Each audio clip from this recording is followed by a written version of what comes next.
ओय ताई काय खाताय? काय हे काय आहे पिवळं पिवळं? हे मच्छीची अंडी आहे. मच्छीची अंडी? रोह बापरे, मच्छीची अंडी. रोहो मच्छीची अंडी. फक्त तेल मीठ घालायचं हा. आणि हळद त्याला फ्राय करायचं आणि ही अंडी स्वच्छ धुवून त्यात टाकून फोडायची. आपण जशी भुर्जी करतो ना तसं करायचं. तुम्हाला काही मिरची वगैरे घालायची तर घाला, पण मिठाचंच चांगलं लागतं. थोडं आईमध्ये खाऊन बघ. म्हणून हे आलं वाटतं आई पळत. म्हणाली का? आई म्हणाली काय म्हणते? विचारलं कशाला बोललेलं काय माहिती करून.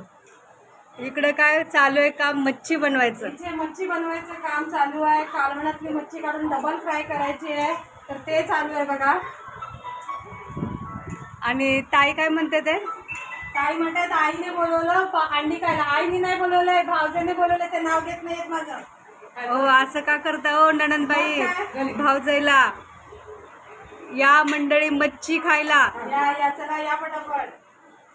सॉरी मला नव्हतं म्हणजे लक्षात नाही आलं पटकन. आई म्हणजे कशाला बोलायला बघ जा. म्हणून आई तुला तोंडात आलं. माणसाने मला थोडा रस्सा पिऊन बघितला मच्छीचा आणि ही अंडी खायला घेतली. भावजय तुम्हाला नेहमी चाकून बघण्यासाठी तरी बोलत आता. आमचं नाव घेत जावा. जेवायला बोलवतात जेवायला. ताई